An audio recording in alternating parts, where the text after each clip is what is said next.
Agora, eu peço e eu gostaria que nós ouvíssemos as palavras de boas-vindas da diretora do museu, a professora doutora Rosária Ono. Inicialmente, meus cumprimentos ao excelentíssimo senhor Carlos Alberto Gomes de Brito, ministro do Turismo, em nome de quem saúdo todas as autoridades presentes, patrocinadores e colaboradores do projeto Novo Museu do Ipiranga. Meus cumprimentos também ao professor Dr. Carlos Gilberto Carlotti Júnior, magnífico reitor da Universidade de São Paulo, em nome de quem saúdo todos os dirigentes, docentes e servidores da Universidade de São Paulo. Senhoras e senhores, sejam todos bem-vindos a esta solenidade. Assumimos a direção do Museu do Ipiranga com uma importante missão: reabri-lo para o 7 de setembro de 2022.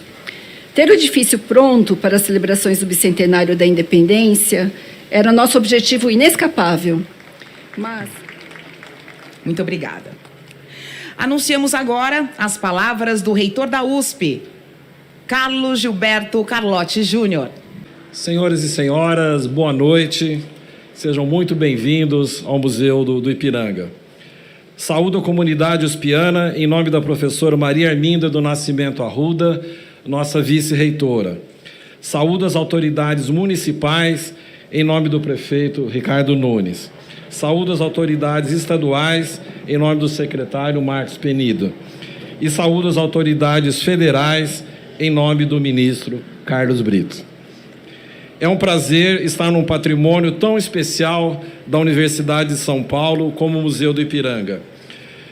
Quero, antes de tudo, agradecer a presença de vocês aqui hoje. Muito obrigado por estarem conosco nesse momento tão cheio de significado, que é a reabertura do novo Museu do Ipiranga.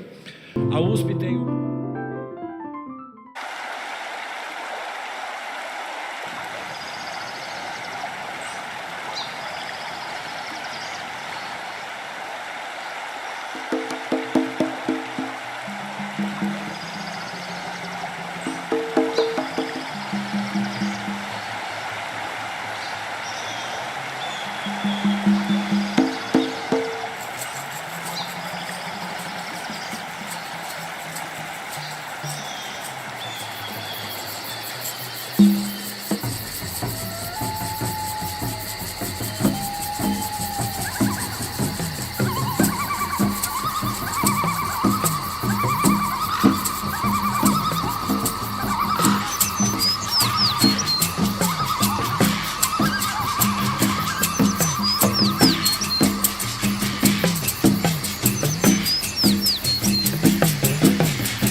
Quando Dom Pedro I deu o Grito do Ipiranga há exatos 200 anos, era o impulso de liberdade que o movia.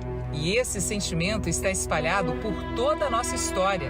Das rebeliões de Zumbi e Dandara à luta de Cunhambebe, dos combates de Maria Quitéria ao levante dos Caboclos de Julho, são inúmeras as manifestações de liberdade a serem exaltadas. Neste bicentenário, vamos ressignificar o 7 de setembro para reverenciar o povo brasileiro, que sabe que a luta pela vida é diária. O choro de um bebê ao nascer é seu primeiro grito de independência, quando descobre que é preciso batalhar pela sobrevivência. E assim seguimos, lutando pela liberdade de existir, de ser, de viver com dignidade. Independência é a busca pela felicidade. A partir de hoje, esta será a data em que reverenciaremos os heróis do passado e os heróis de nosso tempo. Essa gente que faz sua própria história nas ruas, nos parques, nos palcos. Cada um dando seu grito particular. Ou todos nós gritando juntos, num coro verde e amarelo. Nesta noite, orgulhosamente reinauguramos o Museu do Ipiranga. Um lugar onde os heróis expostos nas paredes se misturam aos heróis que caminham pelos corredores. O povo. Cada visitante do museu, ao buscar conhecimento, dá mais um passo rumo à sua independência. É com essa missão que nossas portas vão se abrir. Começaremos uma nova era, em que o 7 de setembro será o dia de proclamarmos todas as nossas independências. Porque não basta apenas celebrar o grito. É preciso saber ouvi-lo.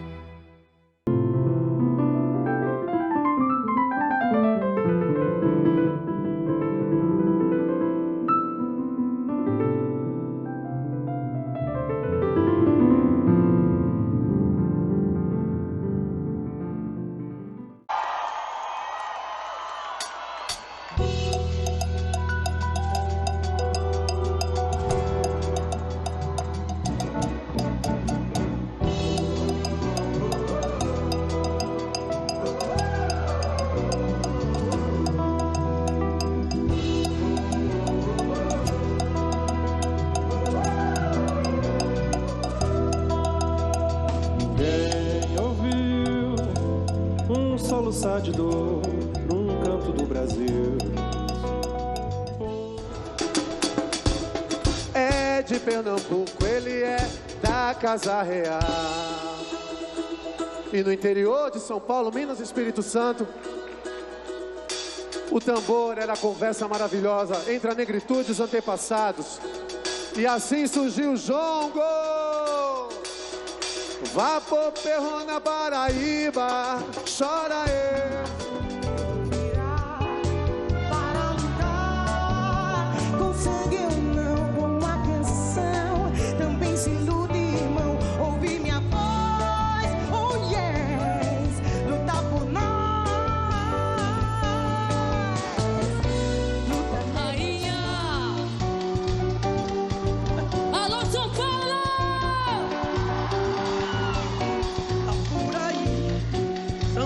Sobre o chão das pororocas, Um bloco que saiu de algumas tocas, colorir a vida no corpo do pote comum, que ruge nos tambores e maracas, explode a solidão e a jararaca, esperto e dar o bote. Vai, Gabi! dá pra ouvir o agito do vapor de Altamira, que segue em frente enquanto a roda gira na correnteza forte do Seringá.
possa imaginar. Amanhã redobrada força pra cima que não cessa. Há de vindar amanhã.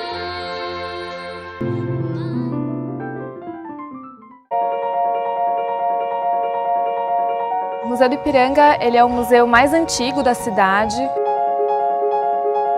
O prédio fantástico, né?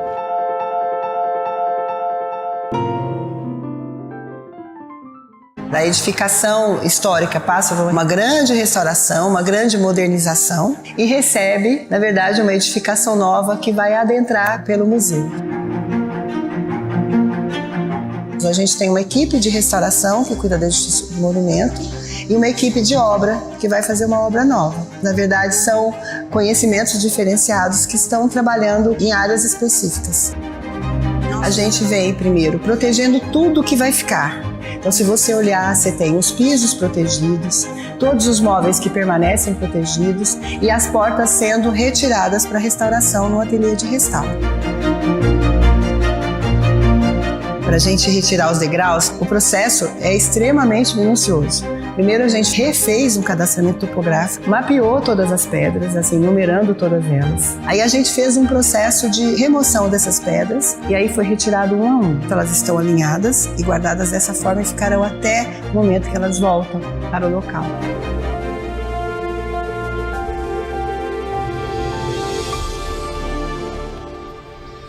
Meu nome é Eduardo Ferroni, eu sou um dos arquitetos responsáveis pelo projeto de restauro e ampliação do museu. Nós estamos aqui num espaço que não existia no edifício original. Nós estamos no último andar de uma nova torre de infraestruturas que foi inserida na ala sul do torreão central do antigo edifício. Essa torre ela contém um par de elevadores que vai dar acesso de público a todos os andares do museu. Desse andar aqui, que é a última parada dos dois elevadores, vai ser possível acessar o torreão central e a partir daí um mirante que fica no topo do torreão central e vai permitir uma visibilidade de 360 graus dessa área da cidade. Nós estamos aqui no espaço novo de acolhimento do museu, acolhimento do grande público, que é a principal área da ampliação. O novo piso, que é o mesmo piso de mosaico português do Jardim Francês que entra no espaço de acolhimento, já está sendo executado.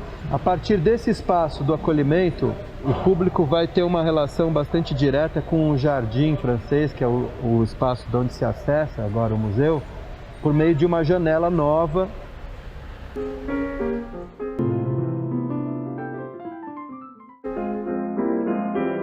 Meu nome é Tereza Cristina Toledo de Paula, eu sou supervisora da conservação e restauração. Aproximadamente 4.000 objetos da coleção do Museu Paulista estão passando por trabalhos de conservação e restauro. Os objetos, eles apresentam problemas muito diferentes. Quase sempre eles apresentam uma sujidade, algumas manchas. Então, a gente vai intervir no sentido de ajudar esse material a permanecer bem. Eu sou Yara Lígia Melo Moreira Petrella e eu aqui no museu sou restauradora de pinturas. Do nosso acervo serão 98 pinturas que estão sendo conservadas, restauradas para a exposição. Sou Mauro Alulli, sou arquiteto da FUSP. Esse hall principal do edifício Monumento, ele foi inteiramente restaurado, está em fase de finalização já. Foi instalado também o elevador acessível. No mirante foram inseridos os brises, né, de proteção às clarabóias e todo o piso de madeira, um deck de madeira, que é o piso do mirante, foi instalado também. Também tivemos avanço no fechamento em vidro da estrutura metálica dos elevadores e escada da face sul. Outra atividade dentro do edifício Monumento que foi concluído também neste mês é o restauro da maquete de São Paulo, que foi contratado diretamente pelo museu e está sendo entregue também junto com a sala. Sou Yara Lígia Melo Moreira Petrella, restauradora de pintura do Museu Paulista. Hoje iremos tirar essa proteção dessa pintura e depois tem uma proteção na moldura também. Ao retirar, a gente vai realmente visualizar tanto a moldura quanto a pintura. A gente vai ter uma ideia de como que vai se relacionar com esse espaço. E aí depois vamos planejar as etapas seguintes, que seria a limpeza, a proteção, a aplicação do verniz. Aí então são outros acontecimentos. Sou Mauro Alulli e sou arquiteto e coordenador da FUSP. No edifício Ampliação, esse mês, a gente está já entrando na fase de acabamento do edifício. Então, toda a parte de piso, de mosaico português do receptivo e das áreas comuns do edifício estão sendo lixados. E toda a parte de pisos de madeira, que são os acabamentos das salas de exposição temporária inferior e superior e do auditório, também estão em fase de colocação. Também no edifício Ampliação, a parte de alvenarias e drywalls, toda a parte de chaparia também, que de fechamento das salas junto à recepção, estão sendo concluídas nesse momento, faltando apenas o acabamento final. Também no receptivo estão concluindo a instalação das luminárias. Na área externa, as restaurações e limpeza das áreas de balaustre e a murada externa, e também as partes lindeiras do edifício estão sendo concluídas para a instalação do jardim, que já está iniciando a sua execução.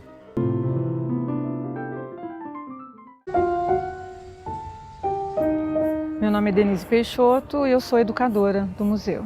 Quando nós estávamos planejando toda a produção dos recursos multissensoriais, uma das coisas que a gente quis muito era garantir uma correspondência entre a materialidade do objeto que a gente tinha com o objeto que ia ser produzido. Nós encontramos o Eduardo e a sua especialidade em modelagem, em produção de peças dentro da questão da fundição artística. Hoje a gente... Sou Garcês Marins, eu sou docente do museu e chefe da divisão de acervo e curadoria. No mês de julho nós avançamos bastante na montagem das nossas exposições de longa duração. Iniciamos já a montagem das exposições nas torres do nosso edifício. Começamos pela Torre Oeste, em que haja uma exposição de porcelanas, cuja montagem já está concluída. E nós conseguimos também, ao longo do mês de julho, realizar a conclusão do restauro das pinturas que estavam sendo realizadas em ateliês externos. Agora, também no mês de julho, nós concluímos a chegada de 70% das coleções que vão ser expostas. O restante chega na primeira quinzena de agosto e aí nós vamos ter o processo de montagem das exposições já concluído. Eu acho que o público vai se surpreender muito com a inauguração das nossas exposições, porque vai ser possível ver aqui uma grande quantidade de objetos que se remetem a muitos segmentos e agentes sociais diferentes da nossa sociedade. Populações afro-brasileiras, indígenas, imigrantes, mulheres, crianças, ou seja, é um conjunto de brasileiros, de paulistas, que aparece agora de maneira muito mais enfática nas nossas exposições, além, certamente, dessas exposições serem um marco para a questão da acessibilidade em museus de história.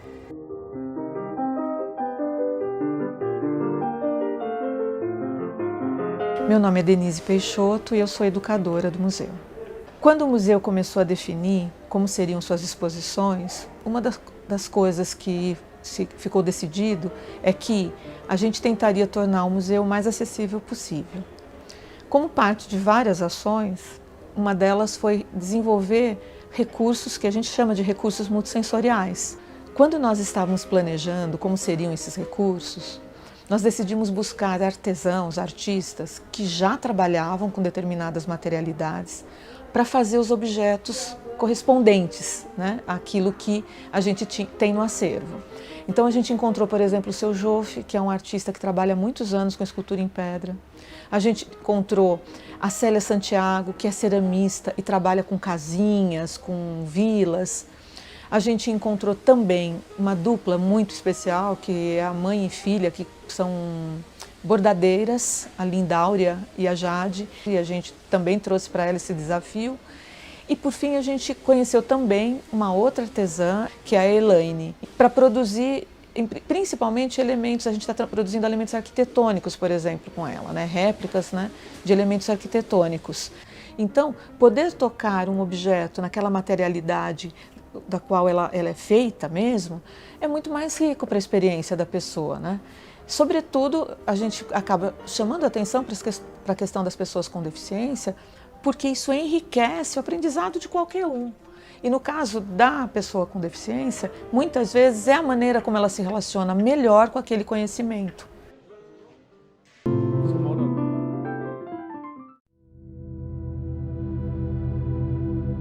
O Museu Paulista era sobretudo vinculado à história das elites e a uma história do período colonial e do século XIX, do mundo da cafeicultura. O perfil das nossas coleções realmente mudou demais para tornar o museu de história que pensa sobre o passado um espaço do presente.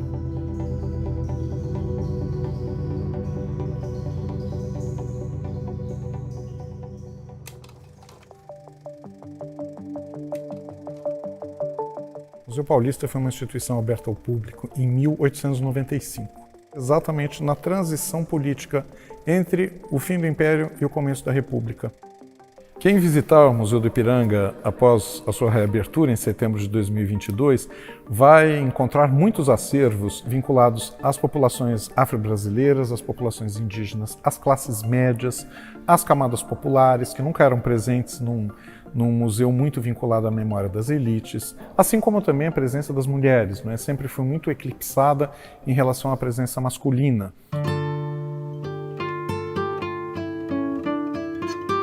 Por outro lado, nós temos também a preservação do hall, escadaria e salão nobre com as esculturas e pinturas que foram encomendadas por Afonso Toné. Essas pinturas e esculturas, elas são tombadas, portanto elas não podem ser retiradas, mas elas podem ser discutidas para que nós possamos colocar outras interpretações sobre a nossa formação, sobre as nossas identidades.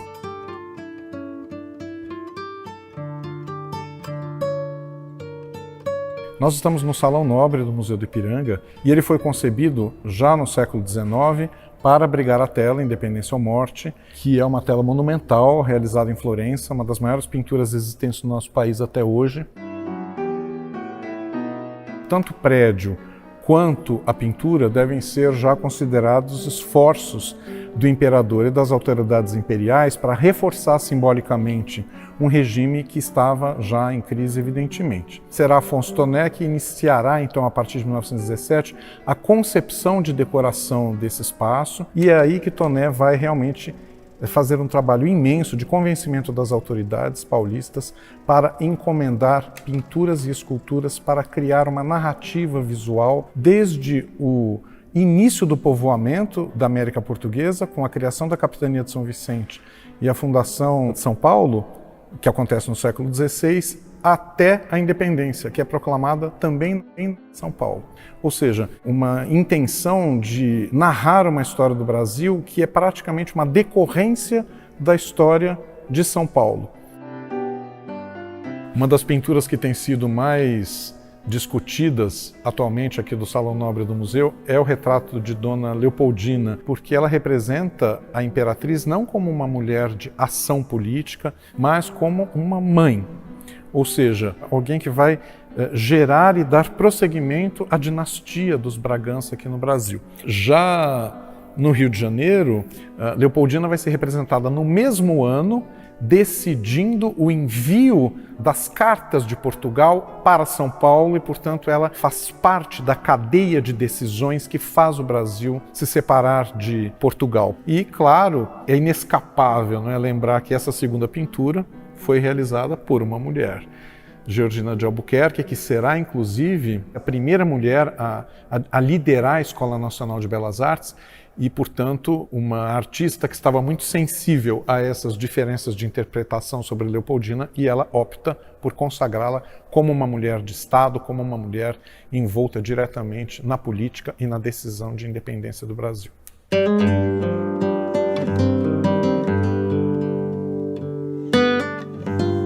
A figura certamente que ocupa o centro da narrativa é o Bandeirante Paulista. Ele vai encomendar 8 grandes esculturas e esse esforço todo, a qual se soma também a encomenda de 5 pinturas de grandes proporções, representando episódios da vida nacional, são dispostas neste prédio para consagrar os feitos desses personagens e sempre representados de maneira absolutamente distante da violência que praticavam. Mesmo neste salão, não é? A referência que se faz através do retrato que Failucci realiza representando a combatente Maria Quitéria da Bahia, ela está em pé, trajada com uma farda, com armas, mas como se estivesse posando para um pintor. Toné constrói realmente uma visão pacificadora da história nacional e que, sobretudo, se contrasta mesmo, no caso da própria independência, com uma independência que também foi conquistada com mortes, com combates, com sangue, não é? O que de forma nenhuma aparece nessa sala.